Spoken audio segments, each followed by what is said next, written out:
Yamakateerera kudai so ndiyo nyaya version yacho patinokupakurai nhau nezvinhu zvakasiyana siyana zvinenge zvichiitika munyika yekwedu. Nhasi tiri kusangana nenyaya panapa iri kubuda iri kunzi according to the Newswalks Live, a military source has confirmed the authenticity of the letter and acknowledged an error in the date, clarifying that the correct date is 28 March 2025. President Emmerson Mnangagwa's redeployment of military officers from certain barracks and positions is part of a coup-proofing strategy and tactical maneuver amid an intensifying succession battle between him and Vice President Constantino Chiwenga.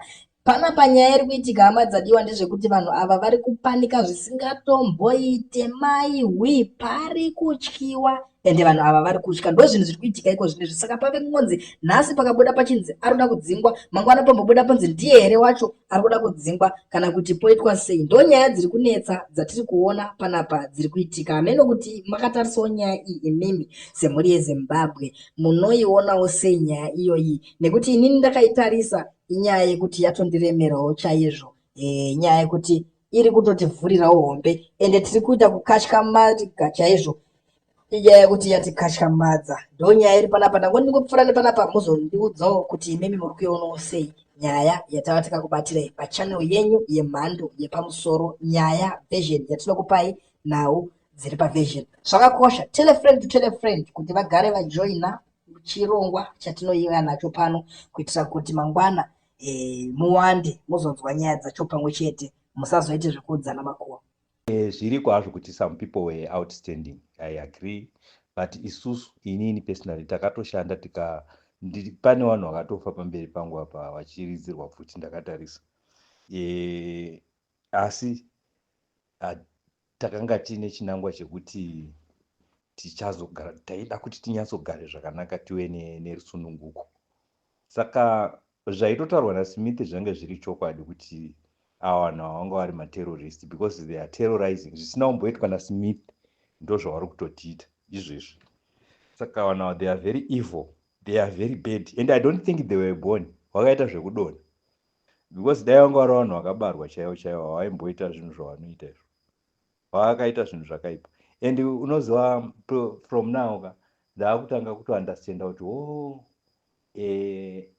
mai vangu that's why wakafa muna 1988, right?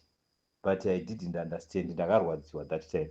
But now ndakatozoona kuti it was a better idea kuti wafe zvavo pane kuti inini mwana wacho ndiitwe so naivo waitoitwa futi zviri wese.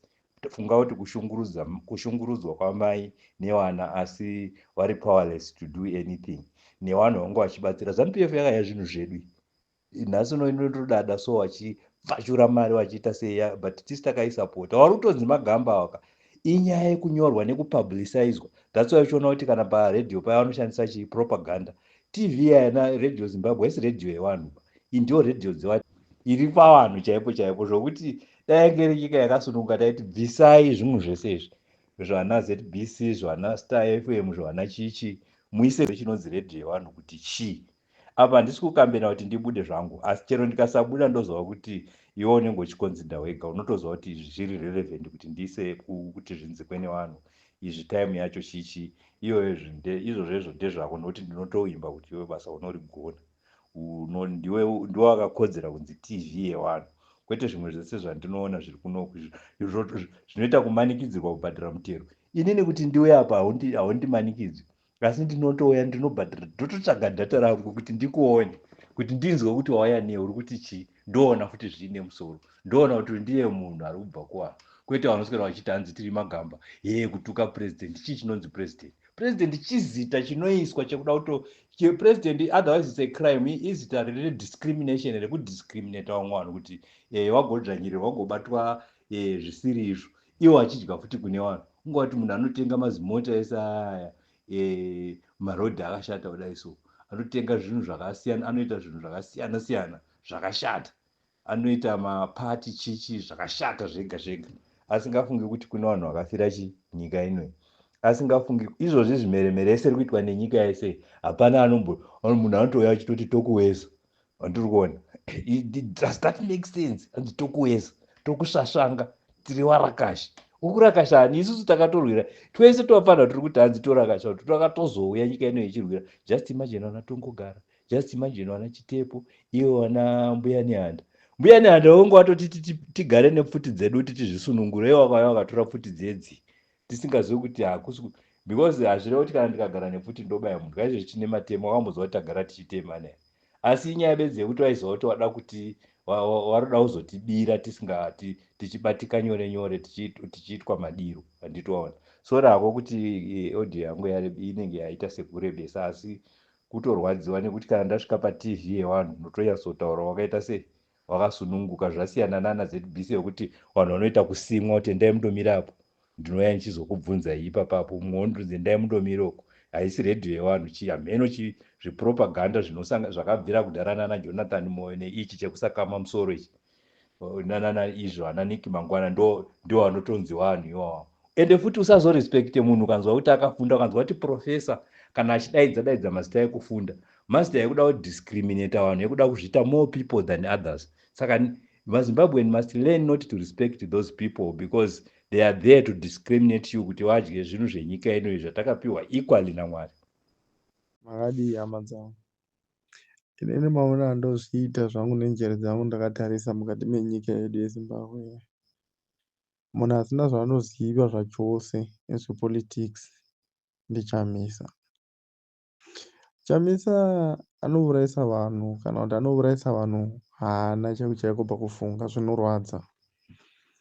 Chamisa anongoda iye nemhuri yake vachirarama zvakanaka. Tikatarisa 2018 bye akati kanzi mambeni maelection abirwa, vakaenda kukoti vakaita sei achiti awina. The end why akaramba vanhu kuti varwire nyika yavo. Alright, 23 last election akati zvabigwa, akati SADC ichapindira. Mashoko eSADC yangoti kana maelection abigwa, but Chamisa akaramba kuti vanhu vagwire nyika yavo. Saka nhasi uno sakati kanzi president futi ndiChamisa, ane paanoti indisa here sevanhu. Izvezvi kana ndakateerera mainterview aitaugwa naMundarageza, mashoko akanaka anotaugwa naVageza, but Vageza vaya pane pamwe pavakambodoti vachiinterview vakatoti ivo vanodawo kutopindawo. Vachiwenga munhu ari right kuti apinde paupresident, but zvakangofanana vachiwenga navaMunangagwa navaMugabe isemuruye kungoti vanongotofanana. Wazviona? Saka chokwadi chatachitoona isi vana veZimbabwe ngakuve nechokwadi chekuti toda munhu asingavhundudziri vanhu kuti hei mukandiutaura zvisirizvo ndobva ndatsamwa. Vachivenga vangapinda vakaita president wenyika, but zvichavhozodii mangwana. Changoramba tiri pasame level. Chamisa unokara mari sehuri, dambudziko rake. Anoda 2 minutes kuti ndabuda kuthis party ndava kupati, ndabuda kupati ndava kupati. Vanhu teti ngondundurudziwa naChamisa. Hakuna umwe munhu ari nani anofunga zvakanaka zvokuti nyika iende mberi.